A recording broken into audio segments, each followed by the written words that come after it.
Hello, my name's David Runciman, and this is Past, Present, Future, the History of Ideas podcast. Today, it is the second part of my conversation with the political scientist and writer Ivan Krastev about the past, present, and future of the idea of the future. And today we are focusing on, primarily, but not exclusively, the future of the future. What happens to our understanding of the future as human societies age? What happens when human beings increasingly get displaced by machines? And what happens to our idea of the future when we become preoccupied with the end of the world? Ivan, we're going to be talking in a way today about the future of the future, but the past, the present, and the future are not easy to separate out. And I want to begin with another historical question because it relates to something we talked about before. As you said, in pre-modern societies, there was often a cyclical understanding of how time worked. Things would go back to the beginning. There was a mirroring between past and future, ancestors, descendants, something holistic about it. But it's also always been true of human beings, always, I think, that we have apocalyptic imaginations. So I think something that runs across the whole story of how humans have understood time is at least the possibility of thinking that there's something coming which isn't merely transformative or revolutionary, which would be the modern conceptions, but is a kind of end of something, end of times, beginning of paradise. It could be millenarian, it could be truly cataclysmic. And we have that too. So it feels to me like one of the things that does connect us to the deep past of thinking about the future is we clearly, in the 21st century, have more maybe than we did 100 years ago, 200 years ago. Millenarian, apocalyptic, cataclysmic conceptions of the future hovering somewhere in our consciousness. Depends on temperament, depends on circumstance. But I think we all have it. And that, I don't know what you think, but that to me feels like it is one of the continuities in this story. It actually connects us in some ways back before the beginning of the future in modern times. I was recently reading an old science fiction story, which is called When We Went to See the End of the World. And this is 1972, short story, and it tells the story of a dinner party in LA. And all the people coming to the party are just coming back. They take a holiday trip to see the end of the world, which was offered by American Express, and you can go there. It was expensive, but not very expensive, like spending a month in Japan. And the first thing was that they were seeing totally different things. One was seeing the world freezing, and the other were telling that they saw the world sinking in underwater, and the third, basically, the world burning. But while they talking between themselves and trying to understand why they were seeing different things, on the television, there was reports talking about clashes, civil war, 2 American presidents being killed in a week. So I had the feeling also paradoxically, the apocalyptic vision of the futures are also the way to deal with the fact that we're very anxious about the present. Suddenly, we don't know what is going on, and we believe that at least if the end of the world is coming, it should be somewhere in the future. And here, what I see is the different views. We share this apocalyptic vibe, but people fear different things. And I was always asking myself, are they equally important to mobilize, particularly politically? So the oldest, in my view, of those apocalyptic views that we experience today comes from the end of the World War II, and this is the idea of the nuclear catastrophe. And it is interesting to see that today, probably, there is a much more risk for the nuclear clash than it was ever before. We have the proliferation of nuclear weapons. Also, because of it, the fear of a technological accident around this is much higher. But I had the feeling that we have normalized it. Even if you see how the Russian president talks about the possibility of nuking the world, Soviet president was never going to do it. Soviet leader is never going to speak like this. Suddenly this nuclear was normalized, and in my view, one of the reasons it was normalized is that the end of the world ending is really catastrophic, but at least we all are going to die at the same time. There is something kind of reassuring that nobody is going to benefit out of it. While if you go with all others' views of what is going to happen, they're much more selective. For example, there are people who fear climate. But listen, we're not going to die at the same time. Some parts of the world are going to be much less livable than others, and the difference could be basically in centuries. And some parts of the world are going to improve with climate. Northern Canada will be a better place to live. Totally. And then when you go and to think about all these pandemics and others, not everybody dies in a pandemic. Some die, but others survive. And with AI, it is particularly kind of a difficult because, on one level, AI is our probably ultimate dystopian view because we're not important anymore. We're going to be replaced by the machines. But on the other, AI looks at solving all the problems that we're fearing today, and particularly demography.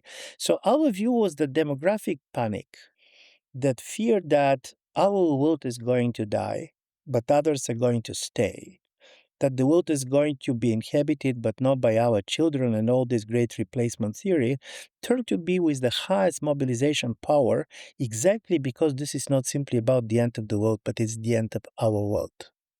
So I want to separate those out because there's quite a lot to talk about with each of them.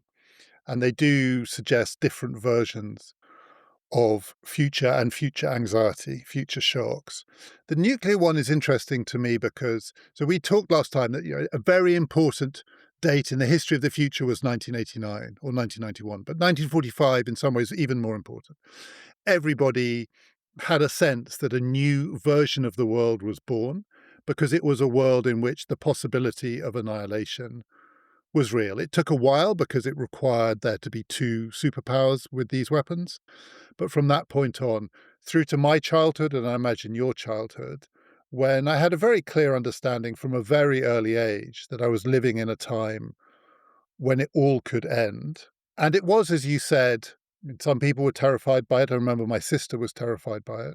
I was in some ways reassured by it in the sense that it's just one big catastrophe. I wasn't worried about who might win and who might lose, but there was something clear and definitive about it. If this thing happens, it is the end. So the thing that seems to me interesting about now is, as you say, something about that has been normalized. But we are also living in an age where it might not be like that. There is talk of strategic, tactical, battlefield, nuclear explosions. We have never broken the taboo of 1945 since. It's only happened twice, when only one nation had these weapons. Never again. And then for most of my life, the assumption was if it ever happened again, it would be all over. But now there is at least the possibility, I think actually in some ways the likelihood, that we will enter an era in which the taboo is broken again, but it's not the end of everything. One detonation, a terrorist version, a battlefield version, an escalation. There are lots of speculative fictions about the future. We did an episode with Ian McEwan about his novel, which is part dystopian, a future in 100 years' time, which is beyond the nuclear exchange, but it is not an annihilation of everything. It is a contained but catastrophic nuclear exchange. Feels to be one future that we maybe ought to anticipate, and we don't spend nearly enough time doing so, is that one, which is it's the halfway house nuclear catastrophe. I've been also thinking a lot about because 1945, it was such a shock. You can see what is happening in the science community. The idea is that something happened which is irreversible. And then suddenly, first, in Eastern, this is interesting, in the Eastern Bloc, there was probably less anxiety because of the fact that there was less information and there was a lot of much more talk about class war than kind of any other war. But there was something very reassuring about the Cold War, and this is that you have clash between two major superpowers, but both of them believe that future is on their side. So, because of the Marxist theory, if you are believing Marxist, you know that at the end of the day, capitalism is going to collapse out of its own contradiction. But if you're going to read Cannon's containment strategy, this is nothing else than the sentence, relax, we are going to outlive that. We simply should do nothing stupid and they're going to collapse.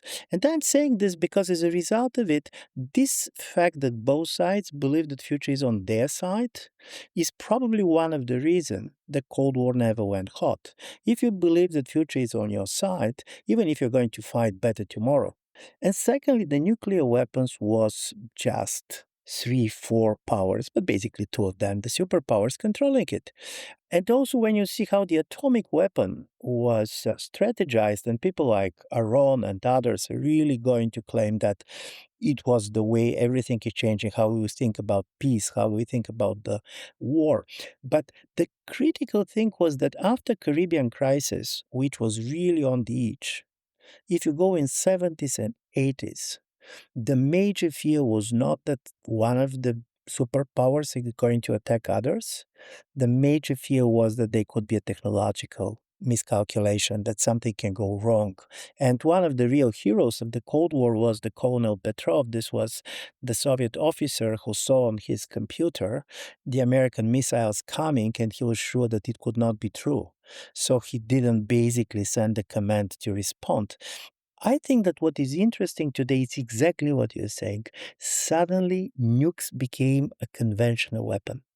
Suddenly, basically, you believe that the states can use them, that it can be used by terrorist group. And by the way, terrorist groups can go and attack a nuclear power station, and you're going to have an effect, and it's even going to have a deniability. So, as a result of it, this normalization that I'm talking about probably comes from the fact that we have been fearing the nukes for a long time, but secondly, coming from the fact that we don't know what to do about it.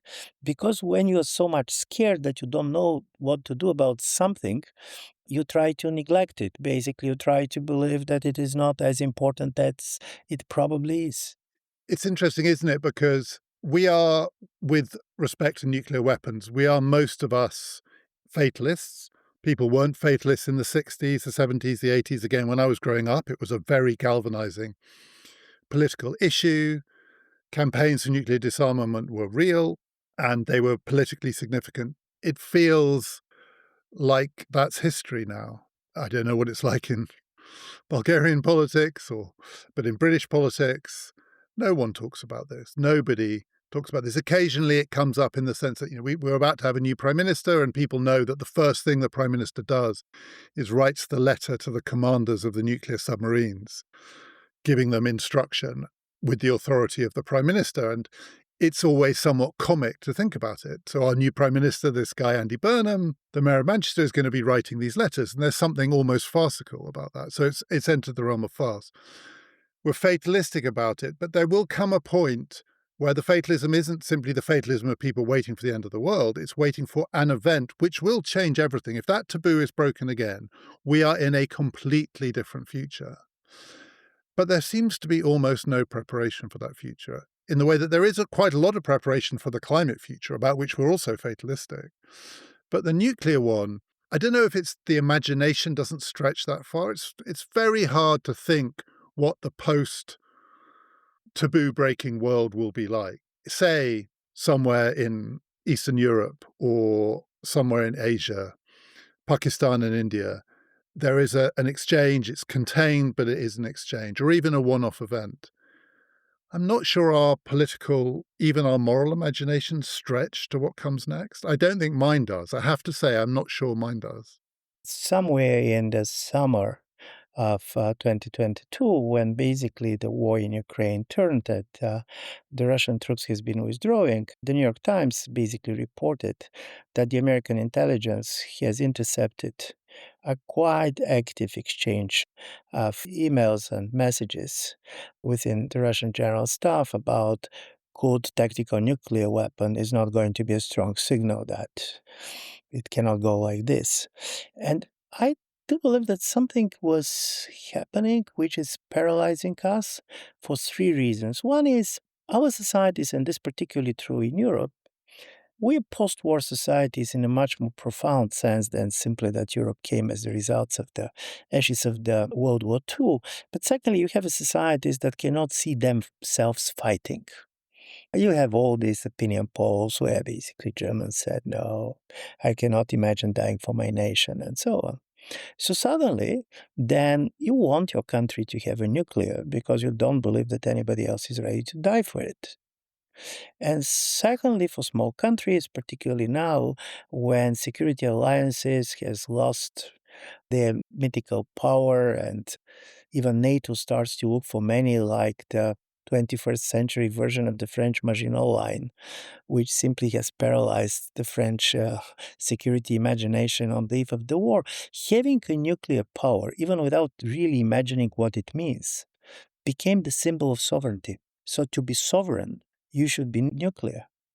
And even if you see the negotiations between Trump and the Iranians, Trump was very much part of the generation that was very much worried about the nuclear. He was making very clear that for him, the fear of the nuclear war is the fear that he has experienced very personally.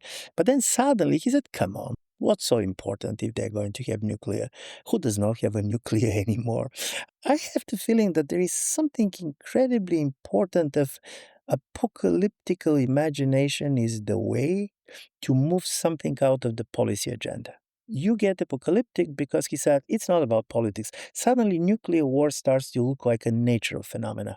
And in the very moment in which you say that you can use it very differently, you can imagine a much more tactical use of nuclear in the way it was totally impossible in 1945. So if we compare it to anxieties, apocalyptic anxieties about climate, as you said, in the, I want to call it traditional anxiety about nuclear war, the consolation was it was a total event, a totalizing catastrophe, and total events are also equalizing events. Climate and what may happen in the next 10, 20, 30 years is profoundly unequal. It will have very different effects, very different distributions, costs and benefits. But the other difference is, even with the non-end of the world version of the nuclear scenario, there still has to be an event. And it is the event that we are waiting for. So our imaginations of the future are shaped by, fatalistically in most cases, anticipating the event. With climate, there is no event. Some climate dystopian novels try to construct the event. There's a celebrated one by the science fiction writer Kim Stanley Robinson that begins with an event in India and Pakistan in which the wet bulb temperature level reaches a point where everybody in that part of the world dies. And a single air conditioning unit keeps little pockets of people alive as there's a wipeout. So something like that could happen. Even then, it's only in one part of the world. But for the most part, as people think about it, it's gradual, not one-off. The graphs that show the possible futures are very wide. They have a predicted path, and then in some ways it's got wider over time, actually, the range of possibilities. And no one knows when the future begins. And I'm thinking of this today, right? You and I, you're in Vienna, I'm in Cambridge. We had a chat about this beforehand. The temperature's roughly the same in both places, which means in Cambridge it's probably hotter, relatively speaking, because it's very rarely 35 degrees in Cambridge. I think slightly more often in Vienna, but it's damn hot. In Britain, we can't cope with it. Things stop working, schools are closed, the death toll rises. Britain has become a country where more people die from heat than from cold. It's only happened very, very recently. But I don't get a sense from anyone that they feel the future has arrived. I mean, that future is still somewhere down the line. And again, we're about to get a new prime minister. There is very, very little discussion of this. And insofar as there is discussion of this, it's because in British politics, the green agenda represented by one particular politician, Ed Miliband, has become very politically unpopular. It's a target for the other side to attack. As Donald Trump said of our new Prime Minister, Andy Burnham, the only thing I know about him is that he's not drilling for oil in the North Sea. Why doesn't he want to get that wealth out of the ground? You know, he's a liberal of some kind. So there's this really strong disconnect, and I feel it's got stronger over time, between climate as a question where we have an apocalyptic imagination, we have a sense there is a future out there which was coming closer to us, but we don't know when we will arrive in that future. And we might have arrived in it, and yet our politics does not recognize that fact at all. That mismatch is different from the nuclear one. The nuclear one, as you say, is almost sort of, we console ourselves with the stories we tell. This one feels like our political time and our conception of time in relation to climate are just completely out of sync. And I'm not sure what's going to bring them together, because there isn't an event coming. It's just going to get hotter and hotter. But this is very, very interesting because also with the nuclear, if you basically are really concerned about this, the most important thing is to tell governments what not to do. And this is why the nuclear movement was easy to organize. Don't do it. Don't do this, don't do that. In a certain way, the problem with climate is exactly it's already happening. So now you should push for them what to do. And here comes the disagreements. Even people who otherwise are going very much to agree that we are kind of already part of this future that we don't want to be, they're not easily going to agree what to do, when to do it, how to do it. And this is why suddenly you cannot mobilize because the mobilization on the issue is producing this fragmentation of camps of what should be done. And then basically denial is becoming very easy because you are either saying we should do nothing because we cannot achieve anything, or because the nature is going to take care of itself, or because we're going to adapt anyway, or because it's not going to happen to us first. And it is interesting to see how, with climate, people who are really worried about are trying to mobilize by using other fears. For example, saying climate is going to produce till year 2100 3 billion refugees. So do something, not because of climate, but because of the fact that you fear refugees. Or this is going to do this or that to the economy. So for me, this is the interesting story. And here comes the story of technology. Part of the fear that something has changed in our apocalyptic views is that we fear the end of the world, but we feel also much more powerful than any before. You have this technological optimism which believes that, okay, it's going to be like this, but probably artificial intelligence is going to do it for us. It can do anything. Basically, it can reduce either the temperature, or we're going to end up with some air condition being put in our mobile phones, so we are never going to feel it, and so on. There is, and then the generational divide. And I find this critically important because for the younger generation, part of the climate story is the problem of you don't think about us. So suddenly you start to accuse people of not thinking about the future, about our future, about the children, our children's future. So suddenly, the fact that future is arriving is the way that one generation is telling to the other, you don't care about the future, which means you don't care about me. And this for me is a very interesting story because this generational divide is becoming more important even then between the divide between certain parts of the world, where if you trust basically the scientists, we know who is going to be affected first. We know which islands are going to disappear first. We know where the people are not going to be able to live anymore. So suddenly the climate politics became much more the weaponization of the generational conflicts than anything more. I want to come back to that generational question. One other point about the mobilization question, as you said, people try to mobilize on this issue by bringing other questions in. If you're worried about migration, if you're worried about replacement, you can try. No one, I think, has done it very successfully, but you can try and link up anxieties, you might say, on the left and the right of politics. But when thinking about the future, I've been struck over time as this issue was being mobilized around. There was an attempt to project the future. I'm thinking of various books here, there are quite a few. But one was to offer people future scenarios where warming is at 1 degree, 2 degrees, 3 degrees, 4 degrees, 5 degrees, 6 degrees, these big increments. And of course, there is an attempt to artificially construct the event being passing 2 degrees above the pre-industrial average. That was the artificial, arbitrary cutoff point, the suggestion. Beyond that is all bad. Underneath that, it's okay. It's too arbitrary, and we're going to pass it anyway. So then it's 3 degrees, 4 degrees. At 6 degrees, it looks close to end of the world territory. But there's another version of it, which is to say every 0.1 of a degree matters. There is a difference between a world that's 2.2 and 2.3. There's a difference between a world that's 2.3 and 2.4. And that argument was mobilized to say we should, even if we're feeling gloomy and despairing, we should fight, we should organize, we should campaign, because for our children, a 2.8 world and a 3.2 world, that could be all the difference. But the trouble with that argument is that if you say every 0.10 of a degree matters, it's very hard to think in threshold terms. And I think the human imagination of the future doesn't really stretch to thinking that that's a motivating argument because it's like those classical paradoxes, the Sorites paradox. At what point, if you keep putting a stone on a heap, does it become a heap of stones?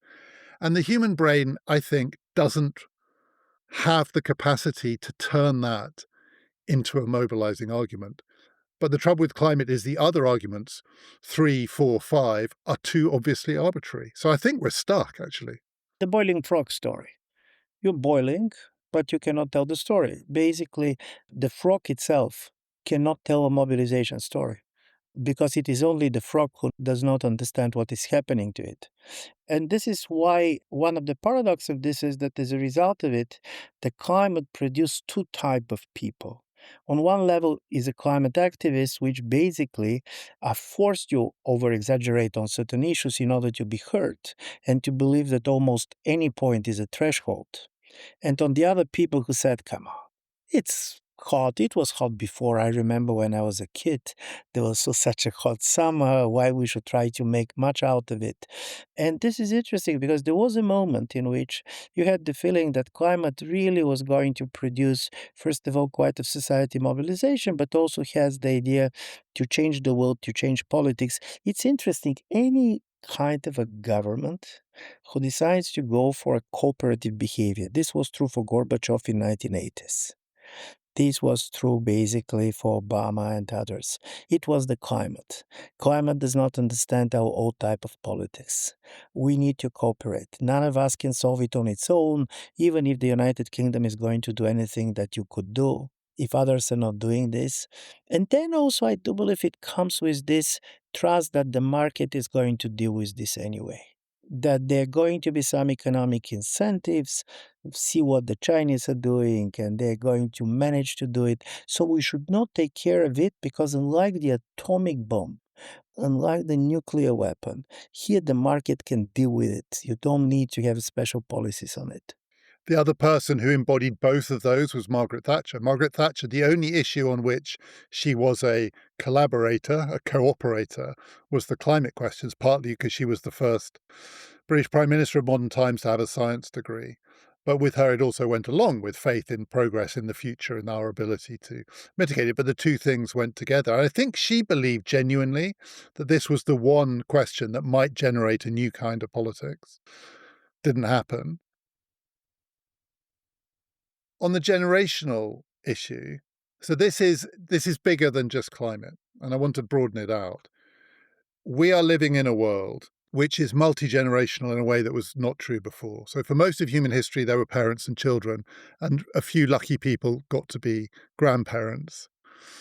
A very small number great-grandparents. We now live in a world, and it's only really happened since the 1970s, 1980s, and it's accelerated in the last 2 decades, where there are lots of grandparents, lots of great-grandparents, lots of great-great-grandparents. Also, more and more people without children, so fewer and fewer children. An unbalancing of this generational picture. Many more people who have more past than they have future, is one way to put it. A smaller number of people for whom the future is their world, but they are a minority. In all of human history, they were the majority. Always, the people who would live in the future were the majority, and in democratic societies, they could outvote the other people. And now, the older people can outvote the younger people. I don't think it's the case necessarily that people who are towards the end of their lives necessarily are less interested in the future than younger people or don't care about the world they leave behind. But it's an assumption that's tempting to make, and on the climate issue, polling does bear it out. It's less of an issue for people the older they get. Do you think this is actually the area where our future and the politics of our future is most different from earlier societies, even earlier versions of modern societies? I always believe that of all these factors that are making our society and our politics differently, it's demography. It's not migration that is really challenging our understanding of society because society was intergenerational contract and it was exactly what you're talking about. It was intergenerational contract basically in 3 generations. And 4 radical things happened. One is we're living longer, much longer. And as a result of it, basically, our life goes much beyond. In a certain way, old people are thinking about the future a lot, but quite a lot thinking about the future is about death and about dying and about losing something, particularly losing your friends, your contemporaries. And also losing your mind, losing your ability to look after yourself, all of that. Yeah, and then you have this very low birth rates. Majority of the people live in societies which, in the absence of migration, cannot reproduce themselves. They have less than 2.1 children per woman, which means that suddenly many people are shocked why we're not reproducing ourselves. What is wrong? Is there something happening that we don't understand about humanity, about human nature? Certainly, and for me, this was always very interesting. My starting point never was a young people without children. It was always about grandparents without grandchildren. Because I was always asking the story how my mother was thinking about the future. Listen, she's not thinking about the future as a project. And of course, she is easily understanding that her experience is going to be very different than the experience of her grandchildren's because technologies and others are changing so much. But for her, the question of the future is what is the world in which my grandchildren are going to live? And if they're not grandchildren, this question is becoming very abstract. She's not talking every day. She's not seeing basically what is happening. The intergenerational communication, paradoxically, was also interrupted because of the social media, because we communicate much more, but much more within our own generation or within the generation of our parents. And I do believe this created this strange situation in which thinking about the future became very difficult. We cannot agree what we're talking about the future. And the fourth is the very important point that you figured out. Young people for the first time are minority. And in the case of like East European society where you have demography plus migration, they're radical, they're a very small minority. They cannot make a difference. Democracy does not work for them. This is why you're going to see a really incredible street protests, totally dominated by young people. But they don't go to vote because they never believe that they're going to have the number. And democracy is about counting. And I have the feeling that this kind of a situation of this balance, in which many young people believe that vote and ballot box and democracy is preventing them from being hurt in politics, is explaining the fact that the younger generations, according to the opinion polling, at least in the West, are the ones most skeptical about democracy and particularly even more skeptical than previous generation when they have been in their age. So this demographic dimension, in my view, is something that is totally missed. People really try to mix two very different things. The fear of being replaced and the great replacement being by machines or by people who are not like you is a very important part of politics, but it goes deeper. Can people who basically do not have children, do they think about future in a different way? As you said, one of the dimensions of this is that in aging societies, the question of loss becomes much more acute, including in democratic politics. So if you have societies in which there are more older people and then older people vote in much greater numbers than younger people, it becomes a self-fulfilling aspect of our democracy. Why should young people vote if they keep losing elections to older people? And at that point, their interests count for less and less. And at the same time, as you say, the anger of the young at their lack of representation, the fact that they're not being heard, manifests in disillusion with democracy, in a new kind of street politics. In our previous conversation, you said one of the ways that democracy becomes unbalanced is intensity.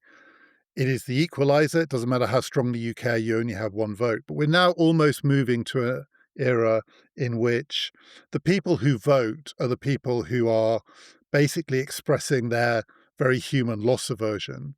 And the people who don't vote, who in some ways are feeling the intensity more of their anxiety and fear, are the young, whose future is being decided by the people who are expressing the loss aversion. So it goes beyond just the people who care passionately and the people who don't. It's as though our democracies have been captured by the people who are, for totally understandable reasons, experiencing life as something which has been lived, and the ones who are yet to live it, who are now trying to find other ways of expressing the intensity of their fears. And I'm not sure representative democracy can cope with that. In my view, also, what we are seeing is that kind of these two very different, for example, existential fear, fear of climate and fear of kind of demography, is pushing for totally different choices. Many of the climate people said if nature is changing in the way it is changing, and if we are the reasons for this, better not to have children. And then on the other side, basically, people who said they don't want to have children, they don't care about society, why they're doing this, strange why they're doing this to us. And I'm saying this because I will totally agree with you. The problem of democracy is that major preconditions on which democracy has constructed have been challenged. And we talk only about that democracies are not delivering, that democracies are slower. But I do believe we go for something which is much bigger than this. And this is much bigger because, for example, look in some of the European countries, because of peer integration, because of movement of people within the European Union, because of the demographic trends that we're talking about, probably in many of our countries, 10 to 15% of the people who are on the labor market are not going to be voters. And then 10-15% of the people who have the right to vote, like me, are going to live in Vienna, paying taxes in Vienna, but voting on Bulgarian elections. And 40% are going to be retired people. So what we're talking about, we said about no taxation without representation, about what kind of representation we talk about. The only representation could be kind of a symbolic citizenship belonging to a certain community that does not exist. And plus, when you basically have this kind of a major demographic shock coming of the fact that we're aging, at the same time we are not having enough children, come the story with technology. On one level, technology is very much welcomed. We need the robots which is going to take care of the old people. But the robots is another great replacement, this time being replaced not by migrants, but by the machines. And suddenly nobody feels at home. For me, one of the things that see as a general conditions, particularly for the European democracies that I know best, is that there is a sense of homelessness. For example, migrants come and very obviously they don't feel at home, even when they're coming to country that are much more welcoming than others. But locals also don't feel at home because their children are not on the street, they don't understand what is going on, and then suddenly everybody wants to go somewhere.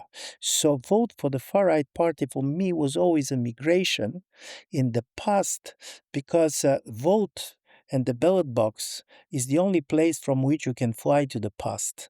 And this the idea that the time can return, that demography that you know can return, that your world is going to return. So this idea of the relations between the end of the world and the end of my world is becoming so important when different generations have a different idea of what is their world. And for the young people, they're becoming angry, they feel powerless, and at the same time, when everybody talks about young, paradoxically, modernity is very much obsession with youth. Youth are important, and they're important and unimportant at the same time.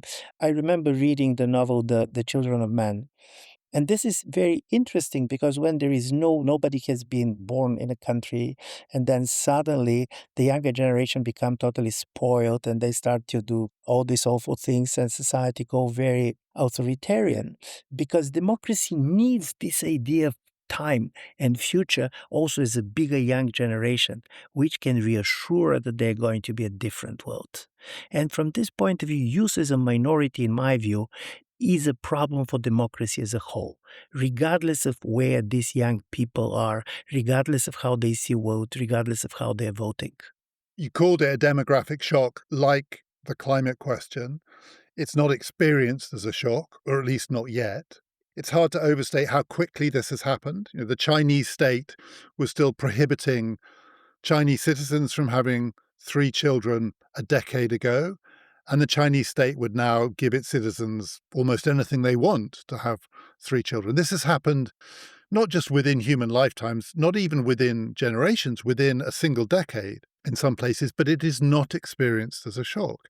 It's experienced as a background trend And the shock is going to have to be a political shock, probably, but it may well be coming. As you say, if representative democracy, its basic principle no longer functions, which is that relationship between what you put in and what you get out in terms of representation. If the people who are putting in are not the people taking out, the people putting in are not the people, in many cases, with the right to vote, this thing will break down. The demographic shock could reveal itself as a political shock. And do you know what is interesting about this? One of the reasons we're not seeing as a shock, because we don't know how to talk about this, because the governments don't know what to do about this. First of all, because we cannot explain the total spread of a low birth rate all over very different societies. Because before we have a theory of demographic transition, and this theory has a kind of a very important assumptions and the high education of women, the changing nature of labor, the changing way of life was explaining why basically you have a much lower birth rates and much lower mortality and how basically they balance each other. And then suddenly you have this extremely low mortality in very different societies. Societies that developed and societies that are not developed, very egalitarian society like the Scandinavian societies, and a kind of a culturally much more conservative society. So you probably can explain why South Korean women do not like the South Korean marriage and they have this dramatic zero point 0.7 child per woman. But why, for example, now the country in Europe with the lowest birth rates in the last year was Poland, economically successful, ambitious, Catholic country, where basically we expect all these factors that should tell you that they should find they're not doing this. And because we cannot explain this, and because governments try different things, by the way, governments on the left, governments on the right, Hungarian government, for example, Viktor Orban put almost 5% of the GDP on certain policies concerning demography, and it didn't work. And in my view, this kind of a demographic panic, it stays, but it stays much more in the head of the policymakers than in the states of the people. And in my view, it explains things that otherwise it's not easy to explain. I have been always very much believing that nobody is going to explain Putin's war in Ukraine if you don't know to what extent President Putin was preoccupied with the demographic decline of the Russian nation. And also we have the politics of what I'm going to call demographic imagination. It's not simply that we see this decline of birth rates, but also talking about projections. Our mind is populated with the demographic projections of how many people are going, for example, to live in Russia in year 2100, and according to one of the UN projections, 74 million people. And then suddenly there is not enough Russians in the world, and this is why Ukrainians should be Russians, Belarusians should be Russians, this is why you're kidnapping children. And I do believe this is a very important apocalyptic scenario which exists, but now it exists much more in the heads of politicians and policymakers than the ordinary citizens. And then there's the technology. We talked about the end of history in our previous conversation. There is another version of the end of history argument, which is the one I associate with Yuval Harari in his book Homo Deus, in which he says, we have arrived at the end of history because history is the passage of time in which human agency is the determinant of what happens next. That's what we mean by history. There hasn't always been history. It began, and now it has ended. And the reason it has ended is that human agency is no longer the primary determinant of what will happen next. And it's not that the determinant of what will happen next is the natural world. It's new technologies. They don't have to be conscious. AIs don't have to be conscious for this to be true. They just have to relegate our agency, our choice, this rather than that, behind their choice of this rather than that. And they can choose this rather than that without being conscious. A thermostat can choose this rather than that. Once you set it up, it chooses to turn the heating on and turn the heating off. But the scale, the speed, the range of different ways in which this technology now shapes our lives means that actually, on that account, we have reached the end of the future. Of course, there are things to come. Of course, there are enormous changes to come. It's just it won't be we humans who are responsible for them, at which point the future is our invention. It's in our heads, it's our idea, it's an idea in human thought. The future no longer exists. Now, I think that argument's a little premature. I don't think it's ended yet, but it's chilling and it's not all that far fetched. The thing that feels like it might be on the way out is our agency, not our consciousness. I don't think we're going to be replaced by things that outperform us in consciousness terms, but in choosing this rather than that. I find this very important because there is a beautiful book of history by American historian Holly Case, which is called The Age of Questions. And she's discussing a very interesting problem. Why, at the end of the 19th century and the beginning of 20th century, all major social problems were framed as questions. The Jewish questions, the women questions, the Polish question, the Eastern question. Because there is a lot of agency. You're asking about question because you believe that you're the one to provide the answer. Questions ask for an answer. And it stopped to be called questions after the World War II because there was the final solution, there was the final answer, and we have been basically shocked how it could look. And now what I see with particularly technology and AI is exactly what you're saying. Before 1989 was the end of political history, and now suddenly it's the end of human history.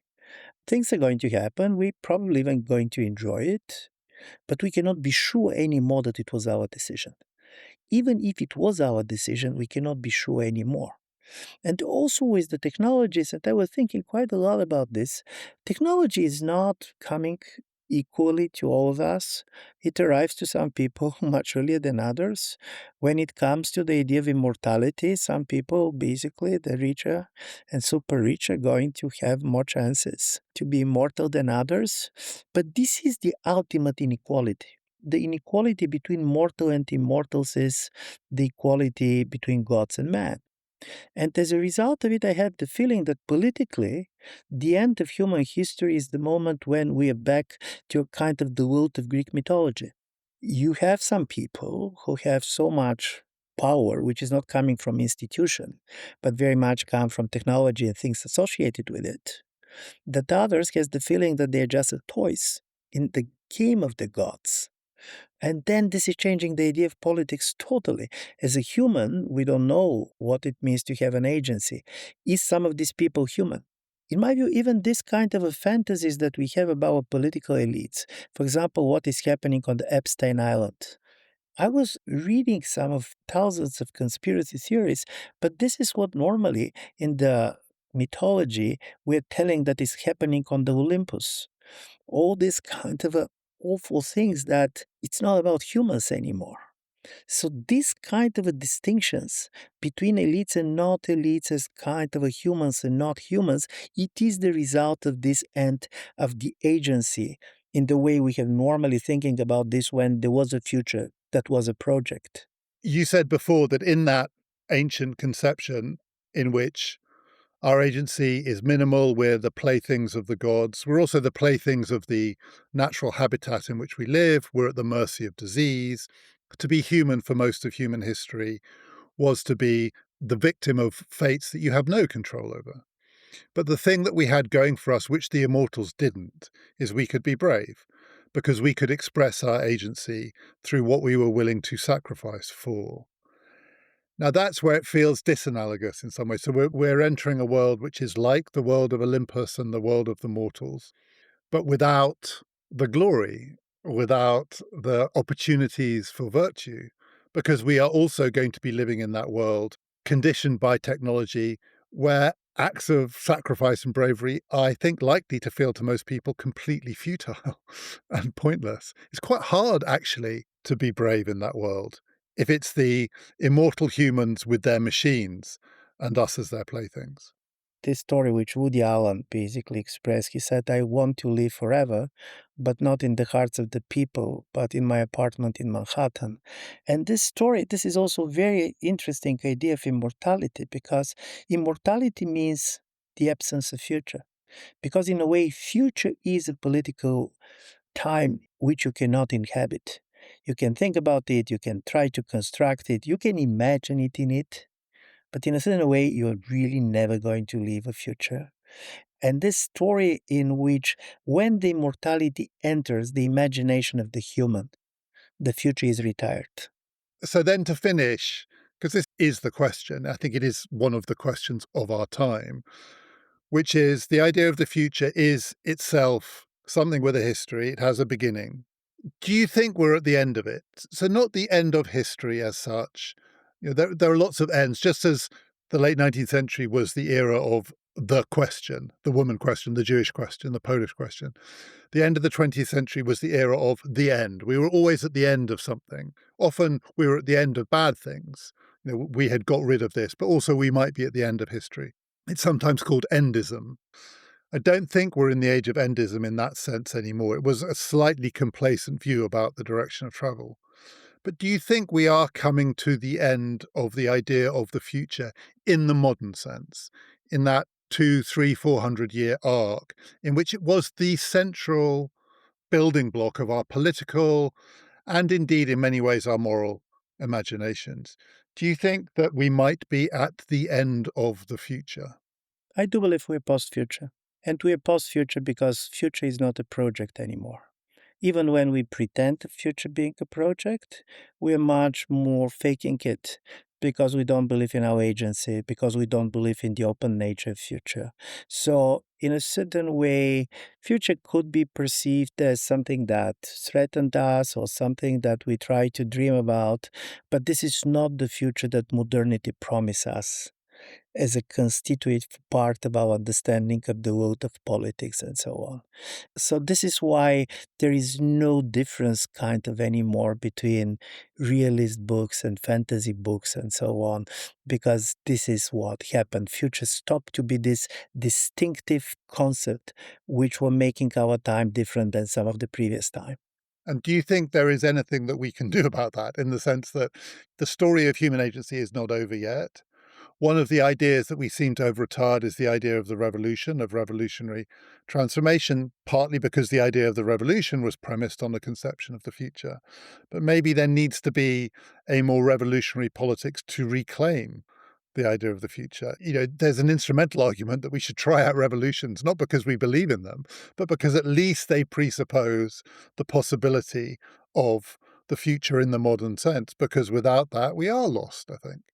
I do believe we are, somebody has nicely said that we're in a time in which old question comes back as a new questions. And the major question is we should be forced to redefine what it means to be human now. I remember Virginia Woolf's famous statement that in December 1910, the human nature has changed. Probably somebody is going to say that somewhere in March 2020, during COVID, when we saw all this happening, everything has changed, our political imagination, our fears, our hopes. But we should try to define ourselves. And probably this time we're going to redefine ourselves not with respect to our parents, not with respect to basically our past, but with respect to machines.